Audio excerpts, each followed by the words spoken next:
Good morning. Happy Valentine's Day to everyone. I wanted to do a quick update on some stories that have surfaced here. There's not a lot to say about them, but it's good to get a little bit of information out there. First of all, for our local troll, Jay Clinton, who has surfaced again on Nextdoor attacking me. And what's really interesting about this story for everybody out there wondering about these things and about the sex offender registry, the first thing he comes out swinging with is all of the really terrible cases. Jeffrey Dahmer, he mentions this guy named Whitmer, or whatever. And what's really amazing about these is that none of them have anything to do with what is commonly a sex offense out there. John Walsh does the same thing. He picks the most egregious. That what happened to his kid years ago was really awful, but it's also the exception. Okay, most people who are on the sex offender registry had sex with a family member, they had sex with a trusted person, they may even have had sex with somebody who it was consensual but illegal underage. But don't forget about the many people who also never had sex with anybody. These are people who had no contact offenses like mine, but were not innocent, and people who had no contact offenses but who were innocent because the police constructed something around them. And again, don't believe me, do some research on your own. There's a lot of research out there as to what police do, how questionable it really is, and who leads the conversation, who is the one who's really engaging in illegal actions. And so far, the courts for the last 50 years or so have not addressed this. Prior to that, they had. The farther we get away from the founding of the Constitution, the more perverted the Constitution gets. That's not surprising. Um, then there are people who did something that was wrong, domestic violence, forced marital sex, things like that sort. And then there, of course, there are people who expose themselves, people who are mentally ill, people who are um, psychologically impaired in some way or medically impaired. These would be people who are autistic, or people who are they have some kind of mental issue, whether it be they are I'm having a mental break here, just trying to remember what it's called. Alzheimer's related things. There's so many of them, folks. Even things like cerebral palsy or whatever, where things can be misinterpreted.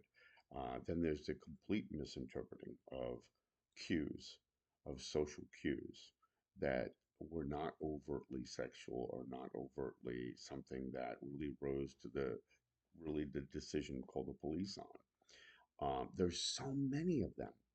And then, of course, the public urination, public exposure. There was a case in case law I was reading where there was a man who was an old man, and he was kind of large, he was kind of fat, and he had a urological issue, and he was looking for a pharmacy in the area. It was an area he was unaccustomed to. He pulled up alongside these young ladies and asked them about the pharmacy. They noticed that he had his hand tucked against his belly, slightly down his pants, and that the pants were open. And so they called the police, and he was arrested for public exposure and for threatening them, with some kind of sex. Now, did he? No. He asked them questions about where the pharmacy was because he was lost. Okay. And this, of course, resulted in a big hullabaloo that, fortunately for the local district attorney, they dropped the case. So you have situations like this that create paranoia and hysteria among the people in the public, and then the trolls amplify this by bringing up things that have nothing to do with the issue, and they never thoroughly research it. The one difference would be JVA, and we have a difference of opinion. But even he was a little bit dishonest about the facts. He never wanted to look at what the police did. You want to look at what we who have been nailed by the police are saying. and also look at what the police say and give it a fair and balanced hearing, that's fine. There's nothing wrong with that. But to do it one way and to put all the onus on one side and to not put it on the other, that's just not fair. It's not honest. And it doesn't do anything to help the public. Remember, how is this helping the public? Ask yourself that. How is your prejudice helping the damn public? It isn't. It's simply your viewpoint. Second point, and related, is not just what the trolls do and how they reinforce the stigma versus the truth, but that the police amplify this too. I talked about the recent sex thing here in Fairfax County. I contacted the Fairfax County Police in their major crimes bureau. Actually, the chief of police, public information officer. Usually, that's held in the chief's office. And you know what I was told? I was immediately referred to additional articles like the one I was complaining about, which, when I opened the links, had exactly the same language in there.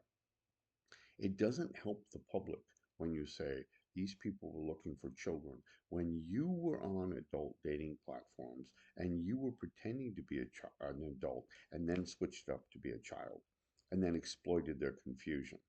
That is not what police should be doing. They're not supposed to be creating crimes, they're supposed to be investigating crimes in progress. Um, when I pushed back on that, they said that you could contact them at this number. And I said, fine. And I said, who is the contact person though at that Major Crimes Bureau? And crickets. Now, when I call them, if they call me back at all, they will not answer my questions. I'm quite certain of it. Why? Because I'm still waiting to get that answered from the Northern Virginia ICAC, the Southern Virginia ICAC, Internet Crimes Against Children Task Force, for those of you who don't remember what ICAC is, and others. So you're not going to get that back. Third story, the Commonwealth Attorney's Office here in Virginia created something or is in cooperation with something called the Mid-Atlantic Innocence Project, MAPE, MAIP.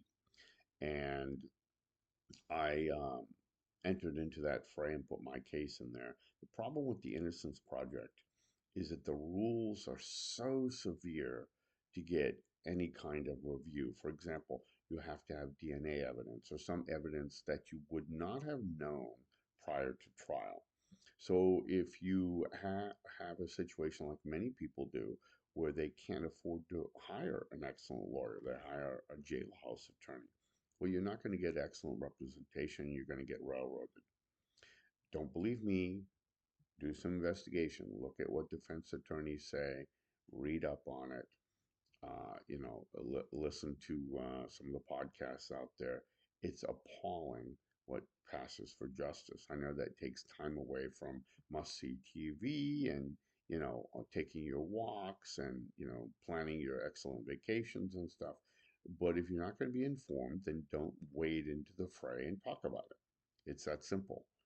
I'm not entitled to an opinion on astrophysics just because I like looking up at the stars, and occasionally an opinion passes my head. Okay?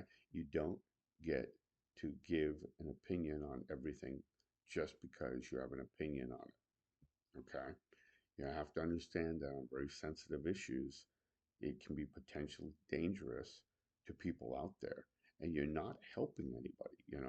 Removing people like me from the classroom who did nothing didn't do anything to improve the quality of education. Actually, education went down because one of my qualities, as a judge described, is that I'm relentless. And he's right. I'm relentlessly pushing for the truth. And if he feels that I'm going to be in his face, well, too bad, because that's exactly what needs to happen in a democratic republic. Um, Finally, there's a rally in early March here. Um, I'm not a big proponent of ACSOL, ACSOL, because I don't think that they've done an excellent job of really pressing for the removal of the sex offender registry. But they are doing a rally in the Supreme Court, I think the 2nd through the 4th. You can check their website out, and I may join them on a particular day.